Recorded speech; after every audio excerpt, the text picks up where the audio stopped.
Abrir seu coração a Deus e dizer: Senhor, nós somos a tua igreja e nós estamos aqui para te adorar, para te exaltar e para te bendizer. Somos tua igreja reunida aqui, embaixadores do teu reino, reino de amor. Cristo Rei nos fez, recebemos autoridade, estamos acima de principados e poder. Nós declaramos, Jesus, só tu és Senhor, da igreja, Senhor. Nós declaramos, Jesus, só tu és Senhor,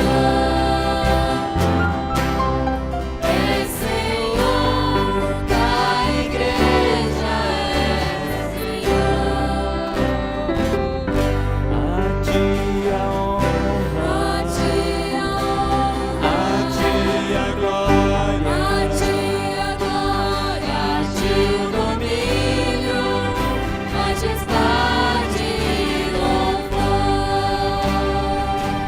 A ti a honra, a ti a glória, a ti o domínio, majestade e louvor. Declara o Senhor. Nós declaramos, Jesus, só tu és Senhor,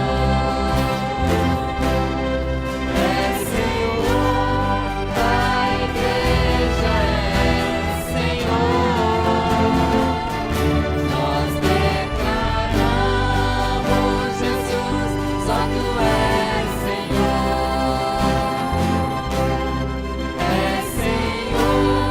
da igreja, Senhor. Declare mais uma vez: a ti a honra, a ti a honra, a ti a glória,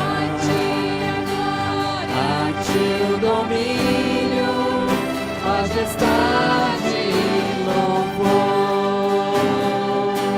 A ti a honra. Levante as suas mãos ao Senhor e diga: a ti a honra, Pai. Aleluia. A ti o domínio, majestade e louvor. Aleluia. Ao Senhor toda a honra, a Ele toda a glória. Nós te declaramos, Pai. Nós declaramos a ti a honra, a ti o louvor, a ti a glória, porque o Senhor é o nosso Deus.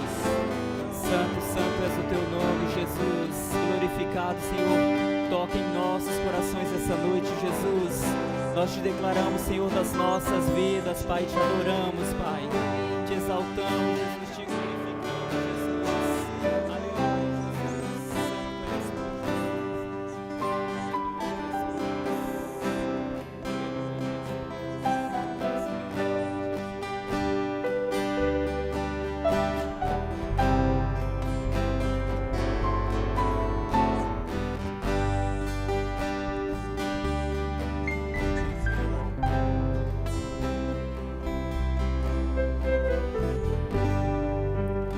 Aleluia.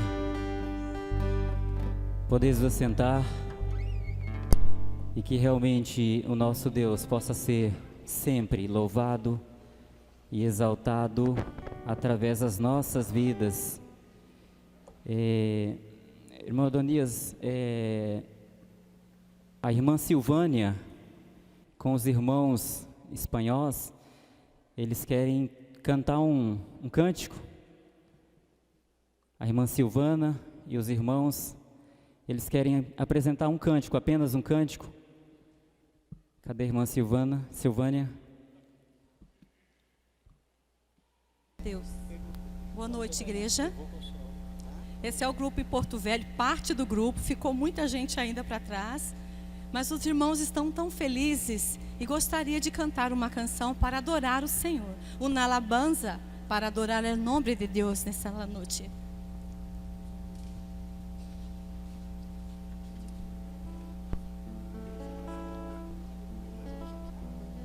Deus. Aleluia. Glória a Deus.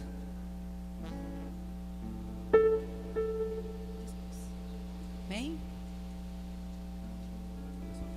Eres alabado, eres exaltado, tu nombre levantamos, aleluya, aleluya, eres adorado, te glorificamos, tu nombre levantamos, aleluya, aleluya, a una sola voz nos unimos hoy, te cantamos Dios en adoración,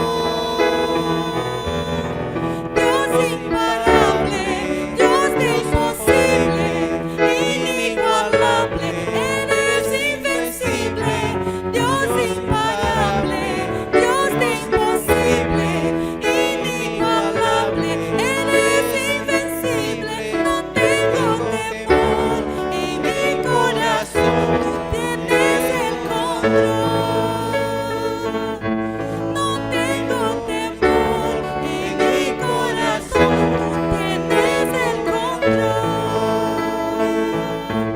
no me falta nada, si te tengo a ti, no me falta nada, si te tengo a ti. Aleluya, gloria a Dios. Buenas noches, mis hermanos. El Señor les bendiga. Aleluya, gloria a Dios. Gloria a Dios, aleluya. En esta noche, hermano, la Biblia dice Aleluya, Jesús. que Dios pelea por sus pueblos.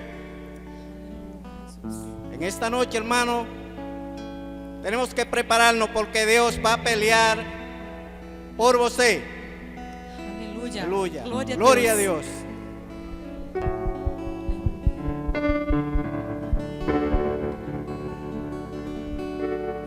Dios imparable, Dios de imposible, inigualable, eres invencible, Dios imparable, Dios de imposible, inigualable, eres invencible, no tengo temor en mi corazón, tú tienes el control, no tengo temor en mi corazón, tú tienes el control,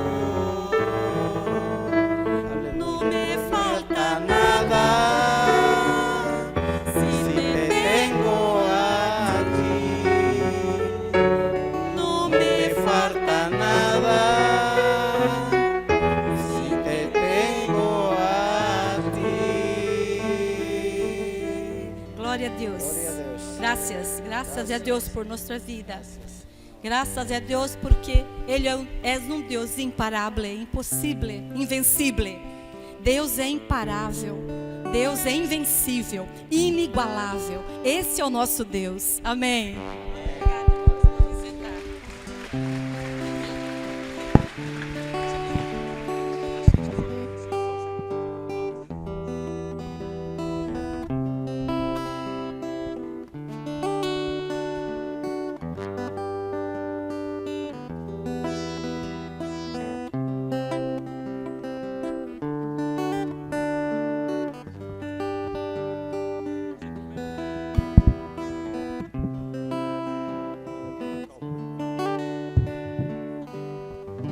Irmãos, graças a Deus, estamos aqui mais uma vez para ouvirmos a palavra do Senhor.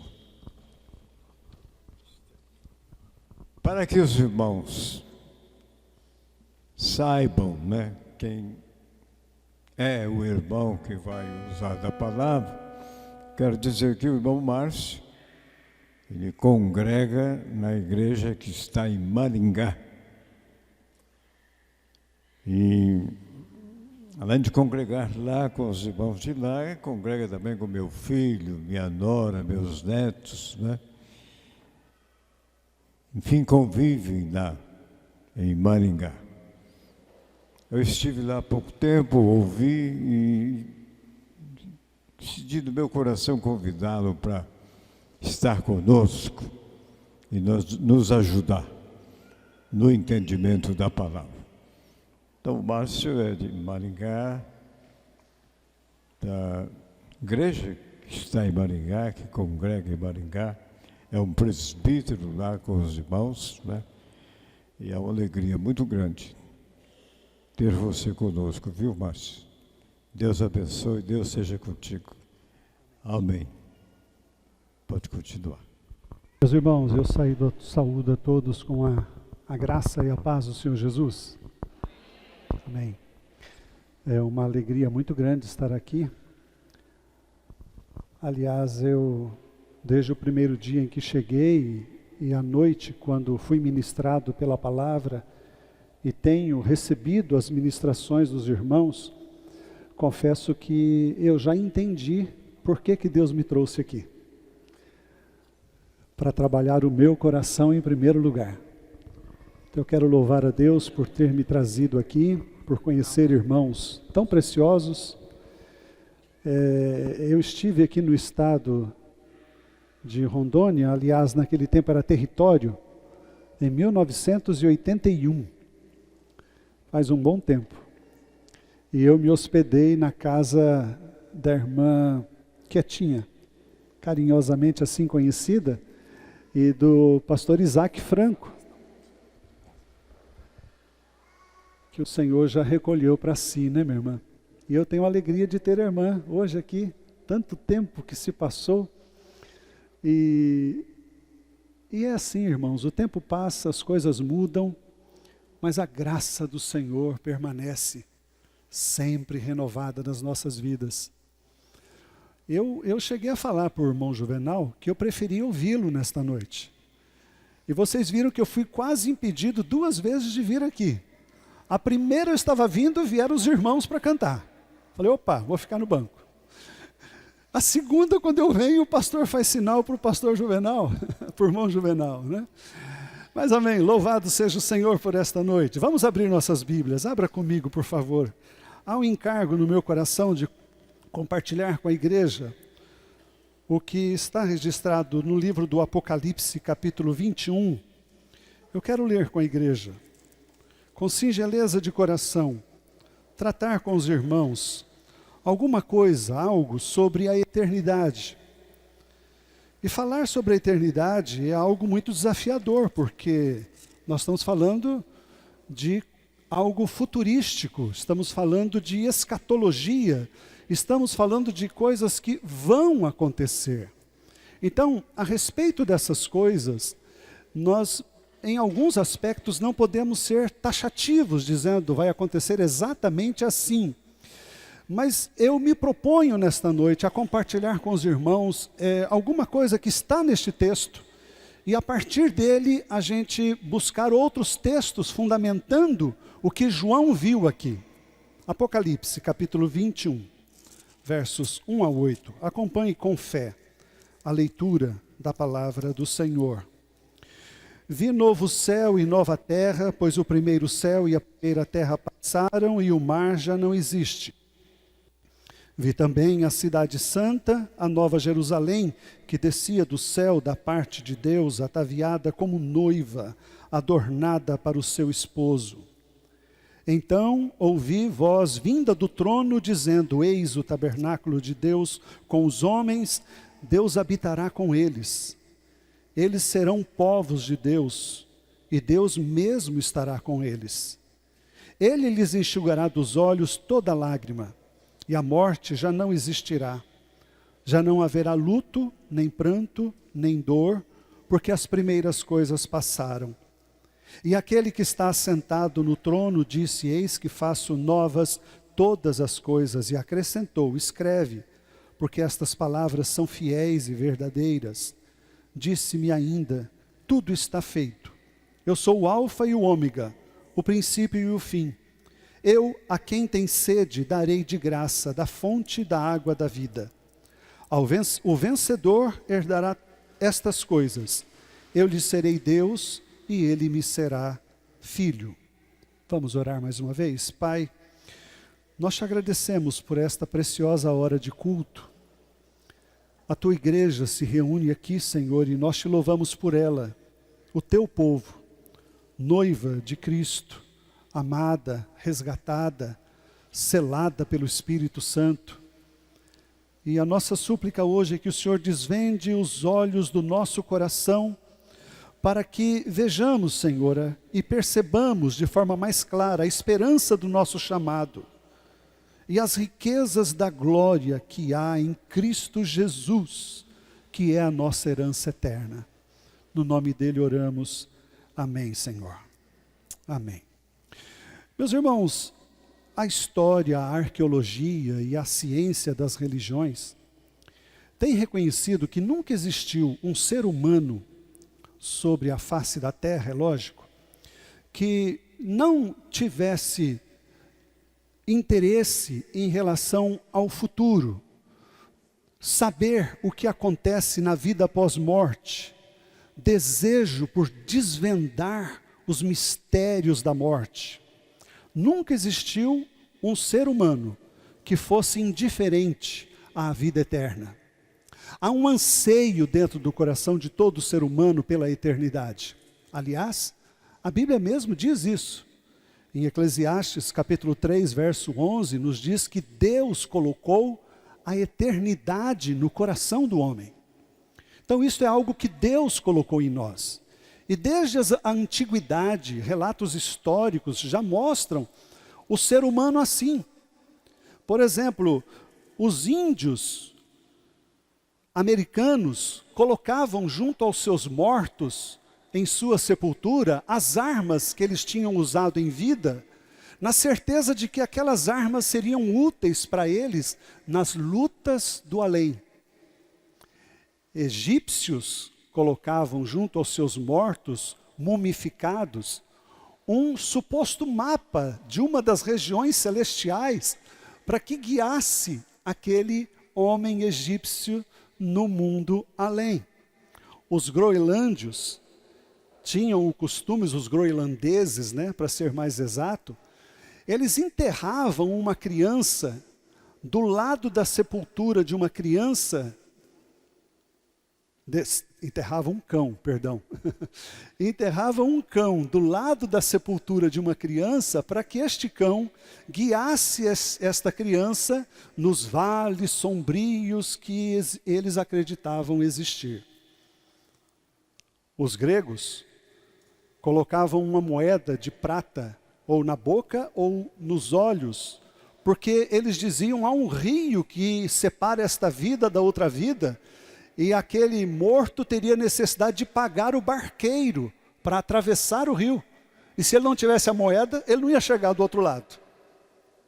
Os gauleses faziam uma coisa ainda mais impressionante, que nem com os vivos a gente faz. Muitas vezes é arriscado fazer. Eles emprestavam dinheiro para os defuntos. Já houve costume assim. E eles esperavam receber no além depois esse dinheiro. A minha avózinha morreu no ano passado com 98 anos de idade. Graças a Deus o Senhor a salvou. E ela, quando fez 96 anos, já crente no Senhor, eu perguntei para ela assim: vó, qual é a experiência de viver 96 anos? Ela olhou bem para mim, totalmente lúcida, saudável, olhou para mim e disse: ô meu filho, passa tão rápido, né? 96 anos, passa tão rápido. E é verdade. Por mais que nós vivamos e Deus permita que a gente tenha vida aqui nesta terra, o Senhor não nos recolha, não nos chame, não experimentemos a morte, ou o Senhor retorne, o tempo que o Senhor nos permitir viver ainda é pouco, porque Ele pôs a eternidade dentro de nós, dentro de todos nós. Nossa alma não aceita simplesmente tombar em uma sepultura e ali permanecer. Ela clama por algo além, algo diferente. E a igreja tem perdido essa perspectiva de pregar a respeito destas questões escatológicas, da vida além. Por quê? Eu penso que pelo menos por 3 razões.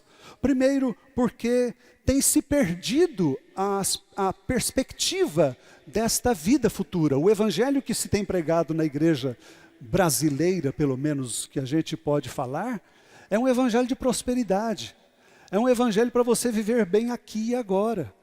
É um evangelho que vai dar para você tudo o que você quer, tudo o que você precisa. Se você é servo de Deus, você não pode ser pobre, você não pode passar necessidades, você não pode ter apertos, enfermidade. O Senhor levou sobre si todas as nossas enfermidades. Você tem que rejeitar, você tem que... Aqui e agora, é tudo imediato. O homem moderno quer um evangelho que faça ele viver bem aqui. Eternidade? Não, isso aí pode esperar. Isso aí não, aqui e agora. Outro motivo é que muita gente tem inventado muita coisa em relação ao futuro. O livro do Apocalipse tem sido um livro que muito negligenciado, mal interpretado, mal entendido. E nós precisamos, como povo de Deus, olhar para este livro. E olhar para ele e perguntar, Senhor, o que o Senhor tem para nós como igreja? Porque, como diz João, como diz o texto, no primeiro capítulo, o versículo 1, abra comigo lá, Apocalipse, capítulo 1, verso 1. Veja que esta revelação não é revelação de João. O verso 1 do primeiro capítulo vai nos dizer, revelação de Jesus Cristo, que Deus lhe deu para mostrar aos seus servos as coisas que em breve devem acontecer e que ele, enviado por intermédio do seu anjo, notificou ao seu servo João. Então nós como igreja precisamos pensar, precisamos meditar, precisamos buscar de Deus em relação a esta vida futura. Uma terceira razão para se abandonar a escatologia e ter perdido crédito a esta pregação, é que muitos têm a arrogância de marcar datas para determinados eventos que a Bíblia diz que vão acontecer. Por exemplo, depois que os Estados Unidos resolveram transferir a embaixada americana de Tel Aviv para Jerusalém, muitos estão afirmando que os Estados Unidos são a segunda besta que emerge da terra, lá de Apocalipse capítulo 13.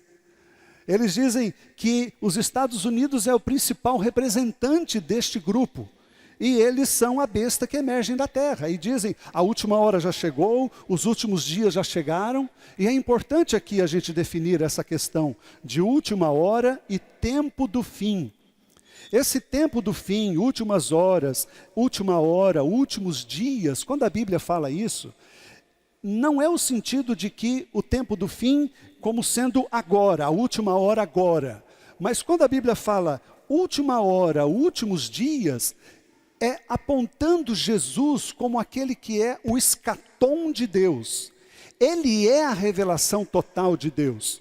Então, última hora, últimos dias, quando a Bíblia fala, tem a ver com a primeira vinda do Senhor e a sua ressurreição e a sua segunda vinda.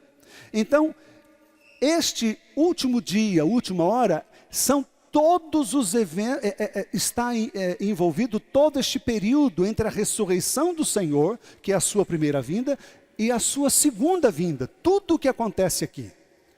E quando nós olhamos para a história das civilizações, a gente pensa em grandes acontecimentos históricos, mas irmãos, o maior acontecimento histórico, o maior evento que a humanidade vai presenciar um dia, Não é nenhum ato terrorista que alcance situações alarmantes, não é guerra mundial, não é queda de Bastilha. O maior evento e o principal evento que vai acontecer neste mundo é a volta do nosso Senhor e Salvador Jesus Cristo. Este é o evento que vai marcar o tempo final, enquanto escatom de Deus. O texto então vai nos mostrar que nós temos expectativas, nós podemos alimentar esperança, porque temos o nosso Senhor. Se eu perguntar para você quais são os seus planos em relação à sua vida, quais são suas perspectivas, a maioria de nós na nossa casa foi educado e fomos orientados pelos nossos pais a termos ambições básicas nesta vida. Por exemplo, nós fomos educados e orientados a estudar, a ter uma profissão, a constituir um lar, a ter uma esposa, ter filhos, criar estes filhos, ter uma velhice saudável, até dentro do possível, ter uma aposentadoria que nos garanta um sossego na velhice e até, se possível, na morte, morrer sem dor. Né? Aí eu gostaria de morrer dormindo. Já ouviu alguém falar assim? Né? Gostaria de dormir. Enquanto eu estou dormindo, eu partir para o Senhor. Mas, irmãos, a Bíblia nos mostra que nós devemos ter expectativas no Senhor e muito além destas coisas. Eu achei extraordinário quando ouvi o irmão hoje falando da igreja, não simplesmente trazer os seus filhos para a igreja, educando-os e orientando-os apenas em relação a instrumentos, por exemplo, porque as crianças sentem-se muito atraídas aos instrumentos. E o irmão deu uma palavra profética aqui, falou à igreja, dizendo e exortando a igreja no sentido de mostrar aos seus filhos o Senhor. Não simplesmente levá-los a fazer alguma coisa para o Senhor, mas que os seus corações sejam ganhos pelo Senhor. Então, quais são as perspectivas que nós temos, sendo nós filhos de Deus? O texto vai nos mostrar pelo menos 3 perspectivas eternas dos filhos de Deus. A primeira está no verso 1 que lemos. João vai nos dizer, eu vi. Ele teve uma visão extraordinária, poderíamos dizer uma visão estonteante. Ele diz, eu vi novo céu e nova terra. Porque o primeiro céu e a primeira terra passaram e o mar já não existe mais. João está dizendo que haverá um novo céu e uma nova terra. Se eu perguntar a você, o que você espera para depois da morte? Eu acredito que boa parte responderia para mim, eu quero viver para sempre com Deus no céu. Isto é verdade, mas não é toda a verdade bíblica. A Bíblia vai nos dizer que nós vamos viver, vai dizer que nós vamos viver em uma nova terra. O texto é claro em dizer, vi novo céu e nova terra. O plano de Deus nunca foi nos tirar da terra. Permitam-me afirmar isto. Por exemplo, quando a Bíblia diz em Gênesis capítulo 1, o verso 1, diz lá que no princípio criou Deus o céu e a terra. No verso 31 vai dizer, e viu Deus tudo quanto tinha feito, e eis que era muito bom. Deus se alegra com a sua criação. Ele viu a sua criação e viu que era muito bom. Quando você chega no capítulo 3, o versículo 17, a Bíblia vai nos dizer, o Senhor falando que maldita é a terra por causa de ti, e em fadigas obterás dela o teu sustento. A terra se tornou maldita por causa do pecado, da desobediência dos nossos primeiros pais. E então vieram dores e sofrimentos aos nossos primeiros pais. Muita gente pensa que esta terra vai ser destruída. Ela vai ser totalmente aniquilada, substituída. Mas esta não é, ao meu ver, a posição mais coerente. O texto, quando diz nova terra e novo céu, ele não fala de algo novo, como alguma coisa criada, como se nunca tivesse existido. O texto aqui é no sentido de uma nova terra e novo céu, como alguma coisa que já existia e que foi renovada. Então a ideia é, esta terra vai ser passada pelo fogo. Sim, a Bíblia fala isso. A terra vai ser passada pelo fogo. Quando a Bíblia diz que nós devemos tirar as nossas raízes desta terra, não é no sentido de nos arrancar daqui e nós simplesmente abandonarmos este mundo. Tirarmos as raízes desta terra fala de não amarmos o mundo, de não amarmos as coisas do mundo, o sistema do mundo, os princípios do mundo, os valores do mundo. A Bíblia é clara em dizer que o mundo jaz no maligno. A terra, no entanto, não é do maligno, a terra pertence ao Senhor. Isto o salmista por várias vezes afirma em vários salmos.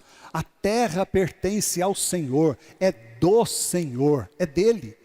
E ela foi criada para o nosso habitat, para a nossa moradia. O pecado trouxe todo o mal à terra. Este texto que nós lemos, ele é posterior à segunda vinda do Senhor e também posterior ao juízo final. Assim, eu convido os irmãos a lerem comigo. 2 Pedro, capítulo 3, os versículos 7 a 13. Vamos ler alguns textos.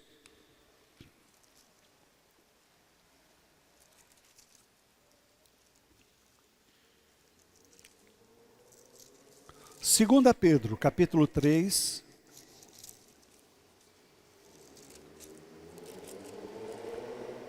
(7 a 13). Acompanhem comigo.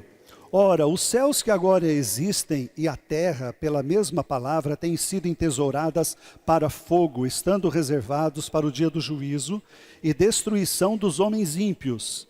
Há todavia uma coisa, amados, que não deveis esquecer, que para o Senhor um dia é como 1000 anos e 1000 anos como um dia.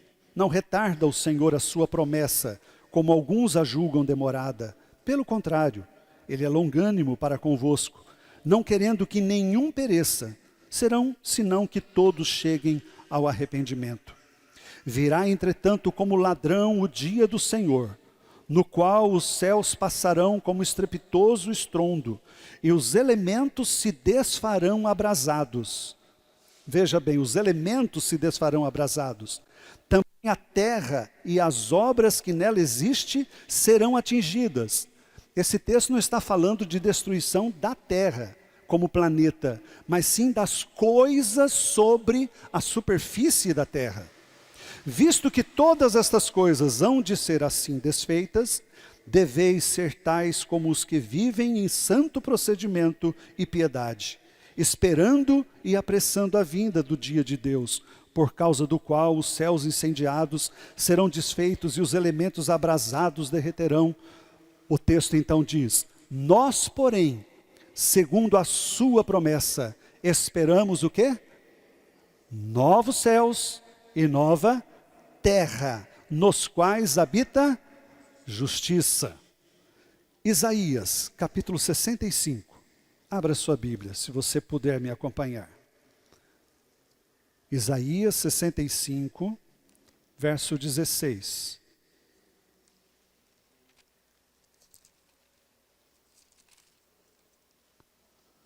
De sorte que aquele que se abençoar na terra, pelo Deus da verdade é que se abençoará, e aquele que jurar na terra, pelo Deus da verdade é que jurará.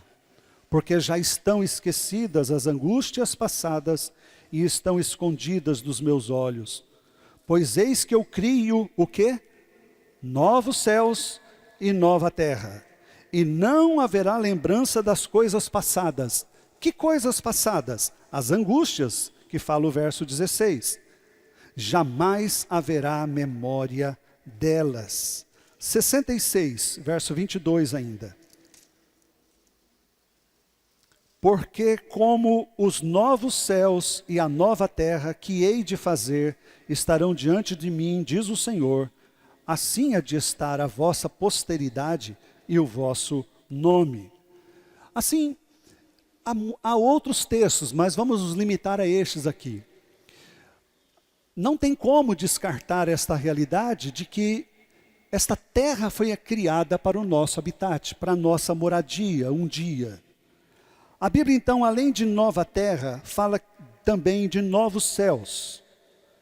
Muitos cristãos têm dificuldade em olhar para o céu também como um lugar. Pensam no céu apenas como um estado. Não conseguem olhar para o céu como um local físico. Irmãos, Atos capítulo 1, versículo 11. Abra comigo o texto.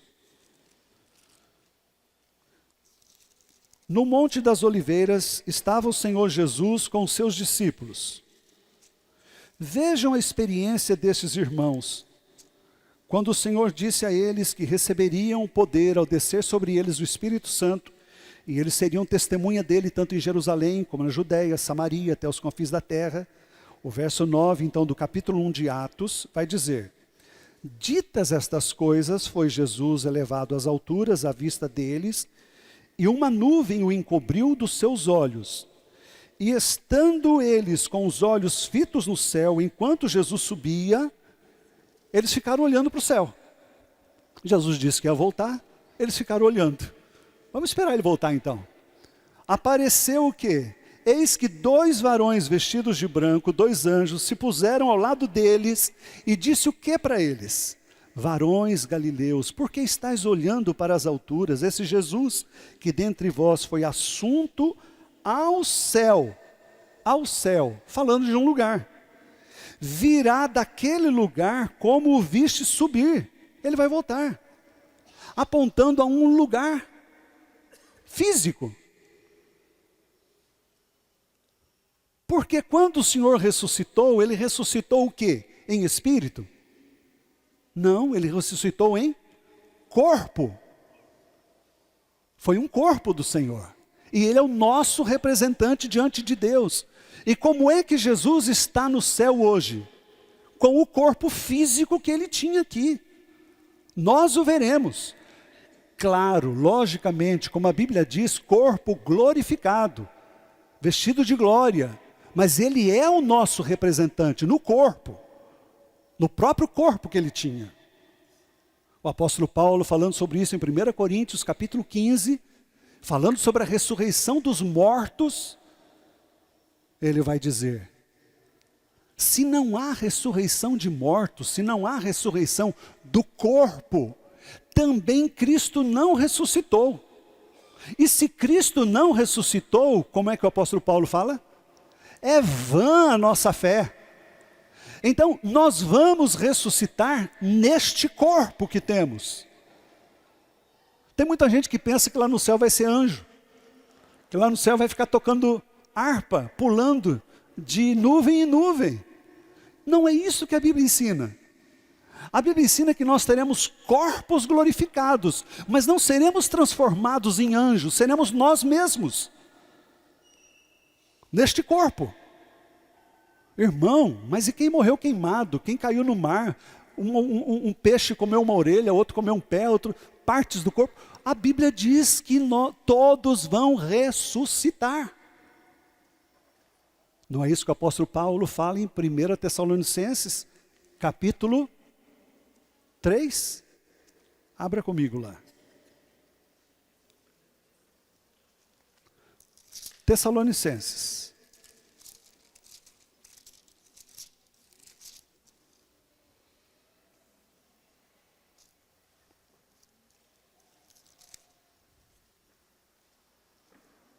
Eu me lembrei deste texto agora, se algum irmão puder me ajudar. Dada a sua palavra de ordem.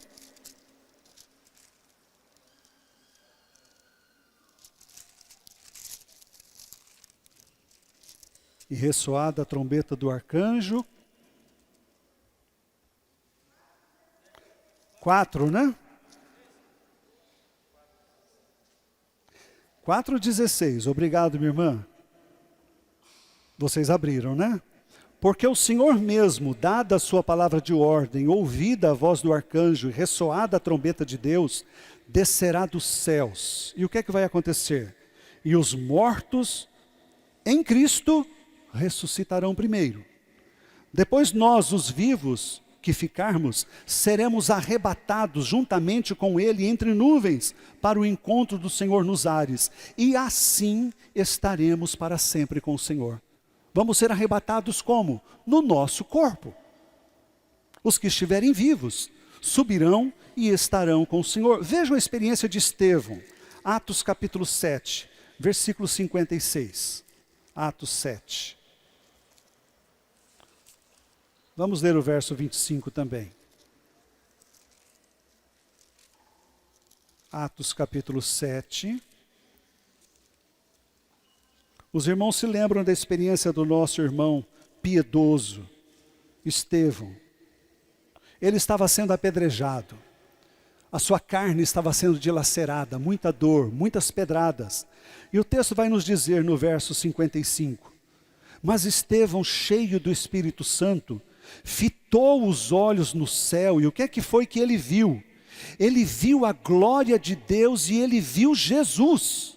Ele conheceu Jesus. Ele viu a glória de Deus e ele viu Jesus que estava à sua direita. E disse: eis que eu vejo os céus abertos e o Filho do Homem em pé à destra de Deus.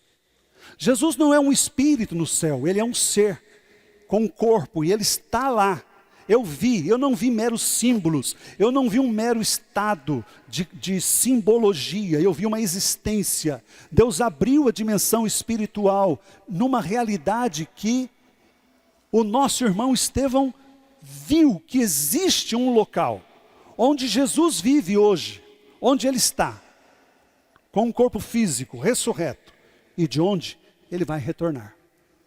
João 14, versículo 3, o que é que diz o texto? João 14, o texto maravilhoso do Senhor,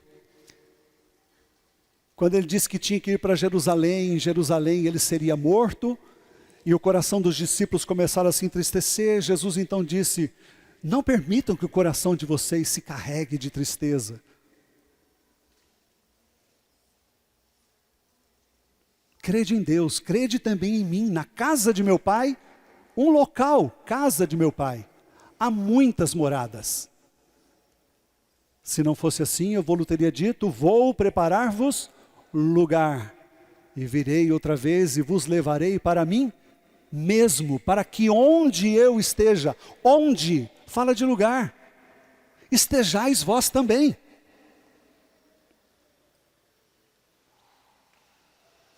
As imagens que Jesus descreveu em relação ao céu, elas são imagens palpáveis. Se você vê Mateus capítulo 22, capítulo 25, Apocalipse 19, Jesus compara o reino de Deus às bodas. E as bodas, a festa de casamento judaica, era uma festa muito alegre. Tinha cordeiro na brasa, tinha música, tinha alegria, tinha festividade. E quando Jesus fala em bodas, ele está trazendo para a nossa imaginação imagens do céu como um local. Não estou dizendo que vai ser literalmente assim, mas o Senhor Jesus usa essas imagens para apontar para a nossa, levar a nossa imaginação a pensar num local físico. Mateus capítulo 8, verso 11. Eu leio para os irmãos para abreviar o tempo. Digo-vos que muitos virão do Oriente e do Ocidente e tomarão lugar à mesa com Abraão, Isaque e Jacó no reino dos céus. O que está falando isso? Banquete, refeição, gente de todos os povos. O que é que nós concluímos com estes textos, irmãos? Que o céu, já no presente, é um lugar que existe, embora hoje localizado em algum local que a gente desconhece, é claro.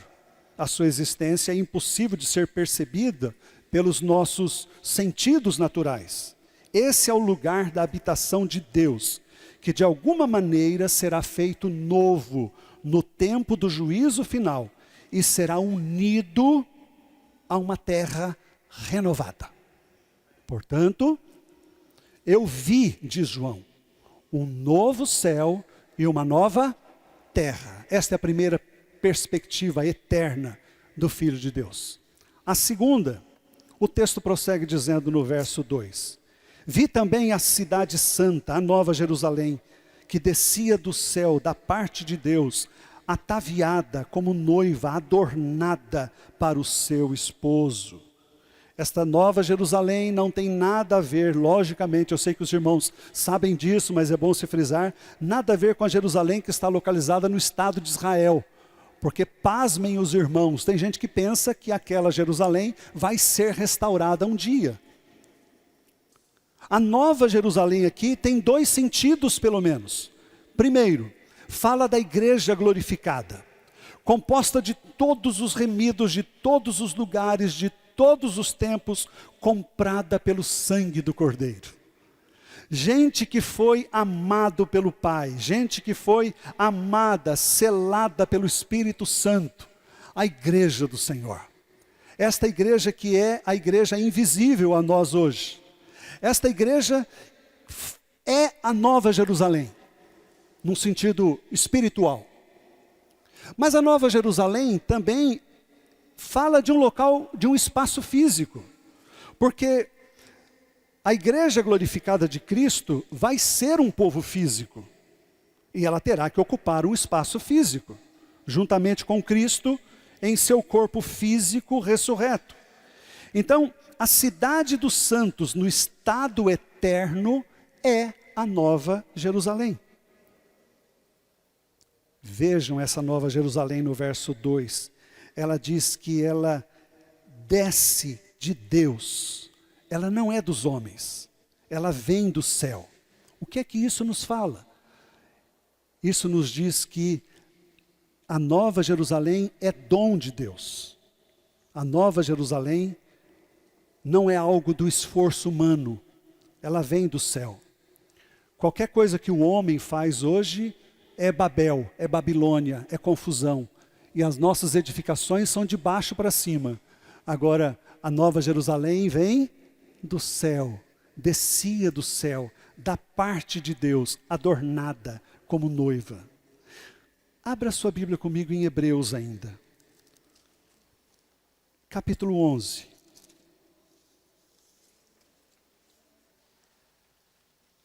Versículo 8 a 10. Vejam o que a Bíblia fala do nosso irmão Abraão. Pela fé, Abraão, quando chamado, obedeceu a fim de ir para um lugar que devia receber como herança e partiu sem saber aonde ia. Pela fé peregrinou na terra da promessa, como em terra alheia, habitando em tendas com Isaque e Jacó, herdeiros com ele da mesma promessa. Por quê? Porque aguardava a cidade que tem fundamentos, da qual Deus é o arquiteto e edificador. 13 em diante. Todos estes morreram na fé, sem ter obtido as promessas, vendo-as, porém, de longe, e saudando-as, e confessando que eram peregrinos e estrangeiros sobre a terra. Porque os que falam deste modo, manifestam estar procurando uma pátria. E se na verdade se lembrassem daquele que ainda de onde saíram, teriam oportunidade de voltar. Mas agora, vejam o verso 16, aspiram a uma pátria superior, isto é, celestial. Por isso, Deus não se envergonha deles de ser chamado de seu Deus, porque lhes preparou uma cidade. Preparou para eles uma cidade. Esta cidade, diz Apocalipse, capítulo 21, o verso 3, que vai acontecer aqui uma troca de habitação. Veja comigo. João diz, então ouvi grande voz vinda do trono dizendo, eis o tabernáculo de Deus com os homens. Deus habitará com eles. Eles serão povos de Deus e Deus mesmo estará com eles. Aqui, irmãos, fala de tabernáculo de Deus com os homens. Hoje, o Espírito Santo habita em nós. Nós somos o tabernáculo do Espírito Santo. O Senhor habita em nós, somos templo do Espírito Santo. O texto aqui vai nos dizer de algo maravilhoso. Deus habitará com eles. Aqui está algo que, para mim, só pode dizer respeito àquilo que o apóstolo disse de uma vida oculta com Cristo em Deus. Nós estamos hoje em Cristo. E quando Jesus disse, vou preparar-vos lugar, eu não estou dizendo que esse lugar não tem a ver como lugar no próprio Senhor, que também faz sentido, e isso é bíblico. Nós teremos uma vida não simplesmente habitada pelo Senhor, mas nós habitaremos no Senhor. O texto diz isso. Eis o tabernáculo de Deus com os homens. Ele habitará com eles. Teremos uma vida no Senhor, em plenitude. Verso 4. E lhes enxugará dos olhos toda lágrima, e a morte já não existirá, já não haverá luto, nem pranto, nem dor, porque as primeiras coisas passaram. Viveremos em um estado de felicidade. Como disse o irmão do passado, ali descansaremos e veremos. Veremos e amaremos. Amaremos e louvaremos. Eis a essência do fim, sem fim. E que outro fim mais nosso, que chegarmos ao reino que não tem fim? Além de novo céu, nova terra, além de da nova Jerusalém, o texto vai dizer, em último lugar, que haverá um novo povo ou novos povos. Veja o final do verso 3. Eles serão povos de Deus, e Deus mesmo estará com eles. Cabe aqui uma pergunta: quem não estará no novo céu e na nova terra? O verso 8 nos responde, e é bom todos nós atentarmos a isso. Aqueles que são indiferentes ao Evangelho não estarão lá. Verso 8 nos diz, quanto porém aos covardes. Covardes fala de indecisos. Aqueles que, embora convencidos de alguma forma pelo Evangelho, não se comprometem. Não querem abrir mão do prazer desta vida. São covardes. Não têm coragem de se comprometer. Não abraçam a luz quando ela se revela a eles. O texto prossegue dizendo, os incrédulos são aqueles que buscam outro meio de salvação, que não o Senhor Jesus. Rejeitam a oferta gratuita do Evangelho. Pensam que por segurarem os seus próprios cadarços conseguirão se erguer. Estes são os incrédulos. O texto prossegue dizendo, os moralmente corrompidos também lá não entrarão. O texto prossegue falando dos abomináveis. Quem são os abomináveis que não vão entrar no novo céu, na nova terra e não participarão da nova Jerusalém? Aqueles que perderam a vergonha, o pudor, se entregaram abertamente ao pecado, aos vícios, escarnecem da santidade, rejeitam a vida do Senhor, aplaudem o pecado, a mentira, o engano, zombam da virtude, escarnecem de Deus, vituperam o sagrado. Os assassinos, o texto continua, os assassinos são aqueles que desrespeitam a sacralidade da vida, tiram a vida de uma pessoa com a maior naturalidade. Eu sei que por aqui deve ter acontecido, Maringá aconteceu uma coisa horrorosa recentemente. Gente que, por exemplo, como aquelas duas lésbicas, vamos dizer aqui claramente,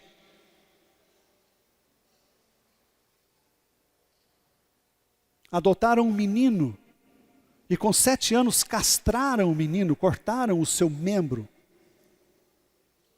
e ainda indignadas porque o menino dava sinais de ser homem, mataram-no 1 ano depois. Não só o mataram, mas esquartejaram o menino. Quantos sabiam disso? Dê um sinal com a mãe. Pouca gente. Vocês veem, estas coisas a Rede Globo não divulga, porque afeta a chamada ideologia de gênero. Estas coisas não são divulgadas. É este conceito, irmãos, de assassinos, de impuros que se entregam a toda sorte de luxúria, de lascívia, de perversão moral, de inversão da sexualidade, que se entregam à pornografia, que tem entrado no arraial evangélico de forma terrível. Eu confesso aos irmãos, eu lutei durante muito tempo com a pornografia. E sabe qual a atitude radical que eu tomei na minha vida? Não tenho mais nada escondido, não tenho mais senha secreta. Na minha casa, computador já há muitos anos. Não fica em quarto do meu filho, fica em lugar que todos têm acesso. Trouxe a minha filha para trabalhar comigo, o meu filho para trabalhar comigo. Deus me deu esta graça. Pornografia leva você para um buraco escuro que você não consegue sair de lá. Vai sendo envolvido, dominado. No meu tempo de infância, no meu tempo do ginasial, era difícil ter acesso a uma revista pornográfica. Eu sei que muitos têm a minha idade aqui e sabem disso. Para ver alguma coisa, ia na biblioteca pegar a Barça, a Delta Larus, que era daquele tempo nas bibliotecas. É ou não é?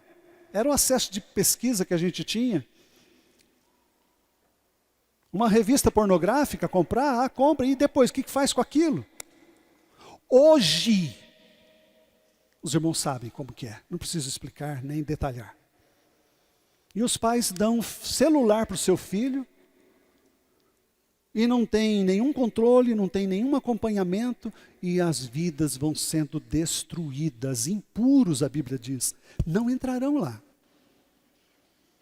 A Bíblia fala daqueles que são religiosamente desobedientes, fala dos feiticeiros, aqueles que vivem na prática da feitiçaria, do ocultismo, do espiritualismo, que invocam os mortos, os demônios, que desprezam o Senhor, aqueles que se dizem dirigidos pelos astros.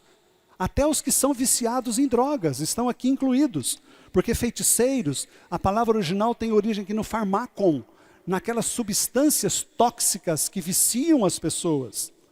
Aqueles que não são confiáveis na palavra, o texto fala de mentirosos, são aqueles que falam e não cumprem o que falam, falam uma coisa e fazem outra, aqueles em quem não dá para se confiar. O texto é trágico, irmãos, no verso 8 em dizer: a parte que lhes cabe será o lago que arde com fogo e enxofre, a saber, a segunda morte.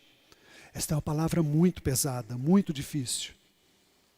Agora vejam, o pecado, ele tem que ser julgado. Deus não perdoa pecados. Você sabia que Deus não perdoa pecados?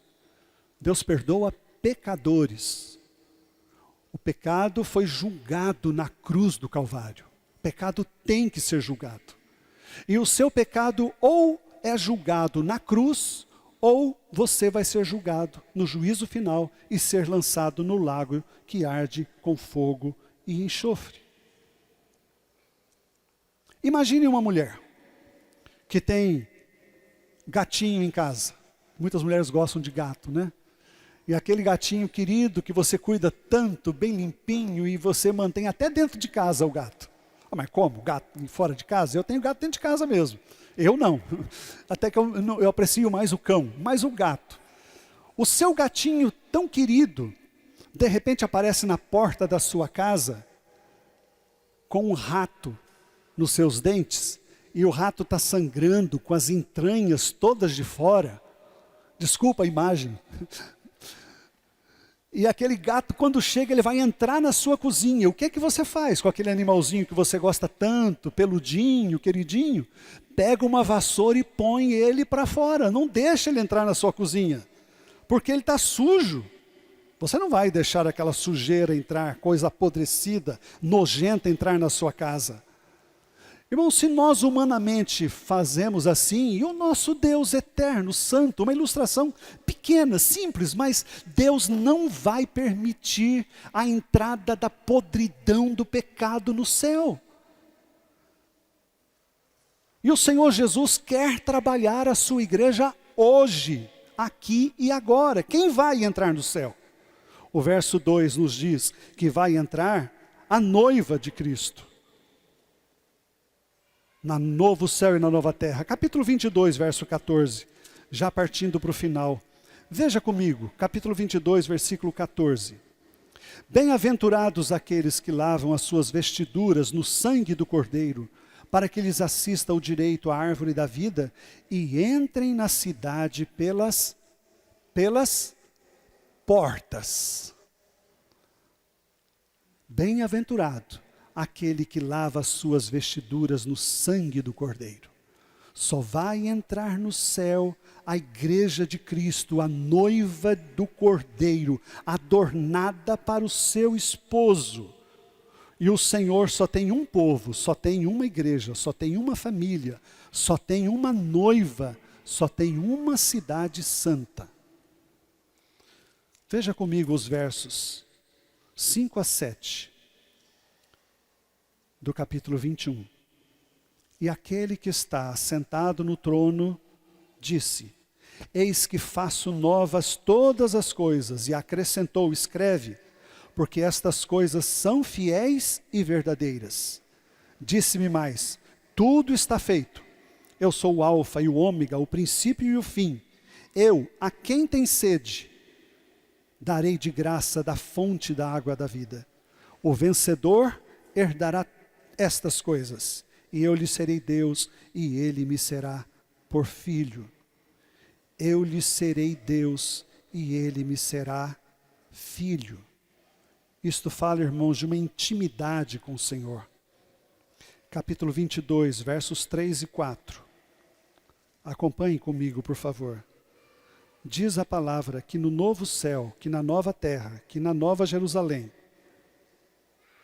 nunca mais haverá qualquer maldição. Nela estará o trono de Deus e do Cordeiro, e os seus servos o servirão. Verso 4.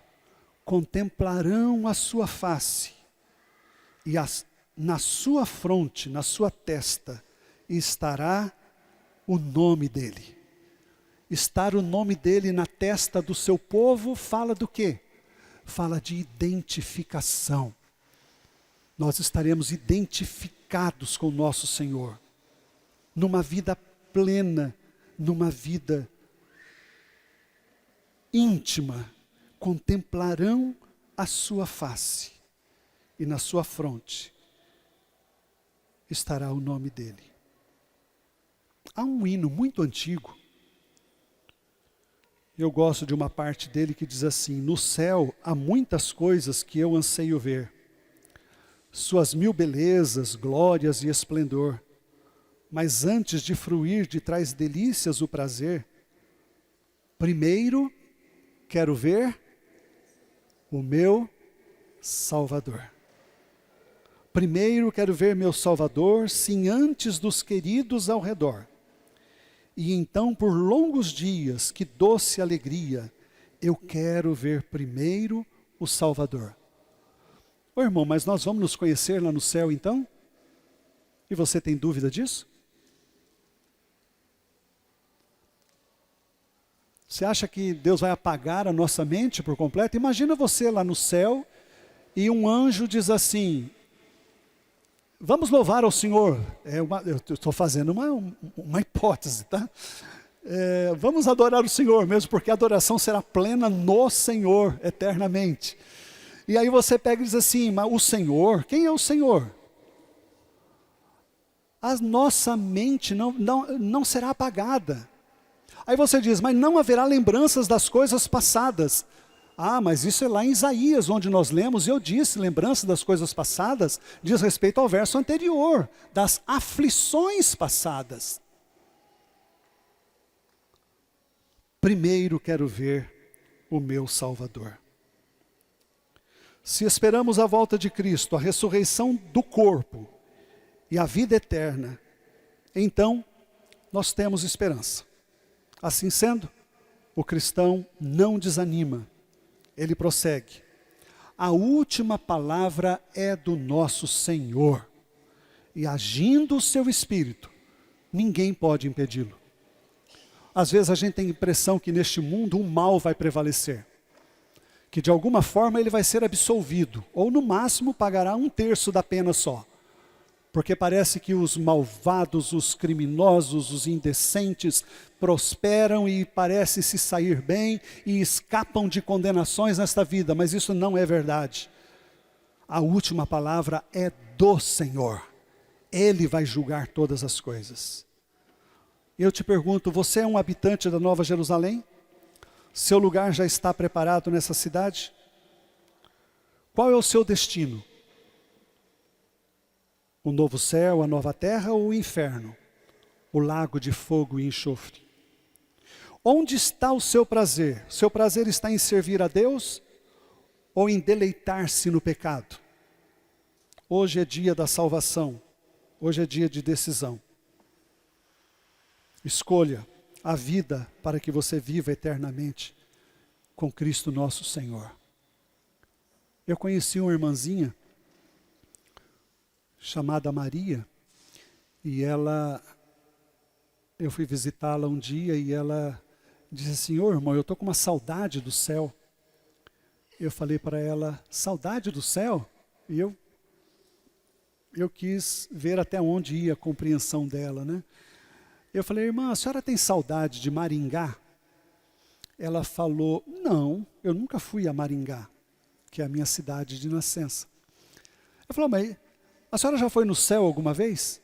Ela falou: não, eu nunca fui no céu. Mas como é que a senhora tem saudade do céu então, irmã? A senhora não tem saudade de Maringá porque a senhora nunca foi lá. Agora a senhora fala que tem saudade do céu, a senhora nunca foi no céu. Ela falou: ah, meu filho, mas o que eu sinto do céu aqui no meu coração já é tão maravilhoso e extraordinário, que esse gosto, esse prazer do Senhor aqui dentro de mim, já me faz sentir saudade daquilo que Ele vai revelar a mim. Eu pergunto a você, você tem saudade do céu? Há aspirações no seu coração em relação ao Senhor? Você deseja e ora e deseja e apressa a vinda do Senhor? Vamos orar? Antes da volta do Senhor, vamos orar para que o Espírito dele visite os nossos corações. Que o Senhor nos renove, nos fortaleça. Se você puder se colocar em pé, abaixe a sua cabeça, esteja diante do Senhor.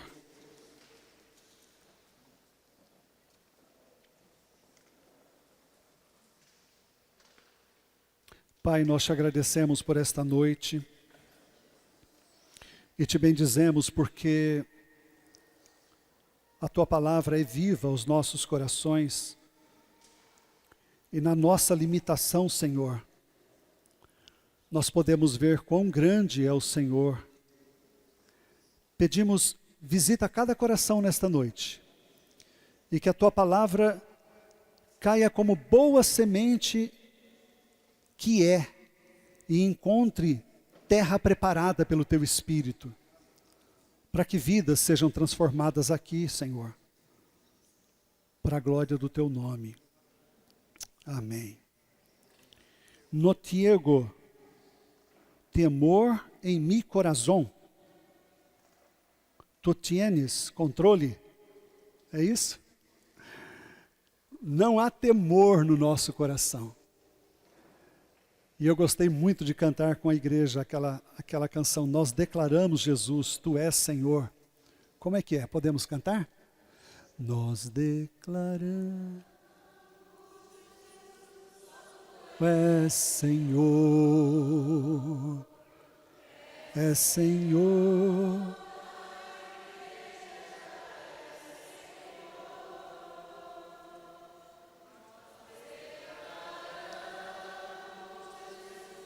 Só Tu és Senhor,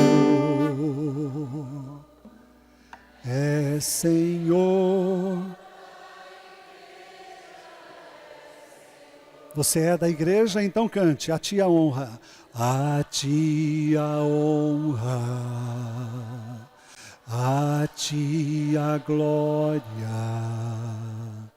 a Ti o domínio.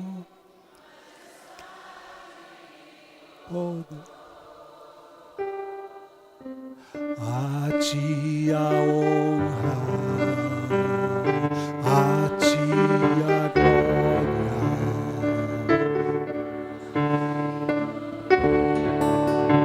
majestade,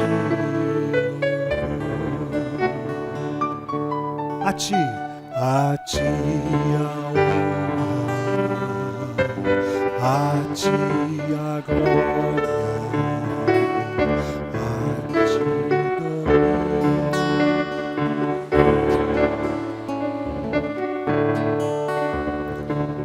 Todos com a cabeça baixa, por favor. Eu gostaria de convidar à frente aquelas pessoas que querem receber uma oração, que precisam de uma renovação do Senhor, que querem pedir: Pai,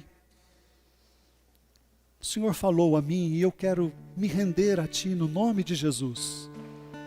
Tanto aqueles que querem se entregar ao Senhor hoje, quem sabe recebendo-o como seu Salvador, como irmãos que precisam ser fortalecidos na fé. Eu quero convidar, nós vamos cantar mais uma vez esta música, e eu quero convidar você a vir à frente para a igreja interceder por você, em relação à sua vida aqui hoje, para que o Senhor te visite pelo seu Espírito e te renove, e te fortaleça para viver a vida cristã, de forma vitoriosa nele, para a glória do seu nome. Enquanto cantamos, se você desejar esta oração, vem à frente, no nome do Senhor Jesus. Nós declaramos, Jesus, só Tu és. Vamos fazer desta noite uma noite de entrega, de dedicação.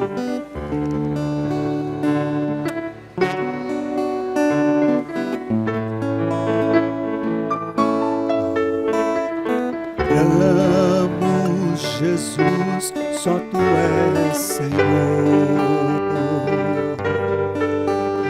és Senhor da igreja, és Senhor, a Ti a honra, a Ti a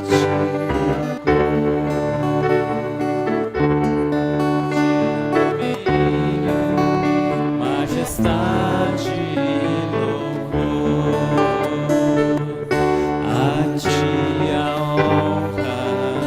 Mais alguém quer vir? Nós vamos orar. Senhor Jesus, a Ti o domínio, majestade e louvor. Nós declaramos. Você quer vir? Há um lugar para você aqui ainda. Só Tu és Senhor. Oh, meu Deus, Tu és o Senhor da igreja. És Senhor.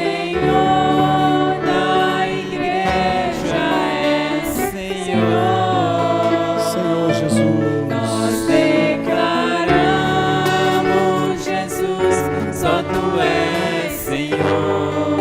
Amém, Senhor.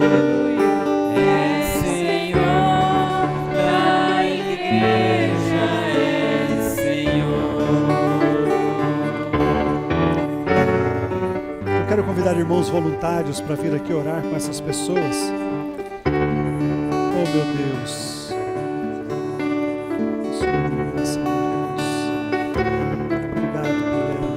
A sua fé, a sua esperança, renova a sua vida,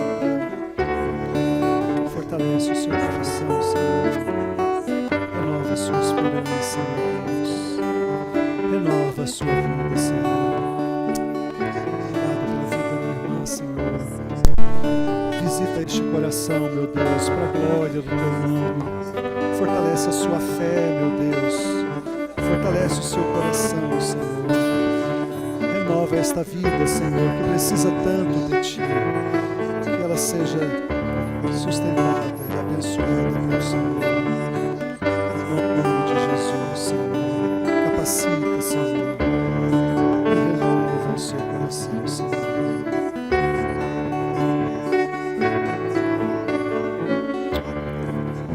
Em nome de Jesus, Senhor.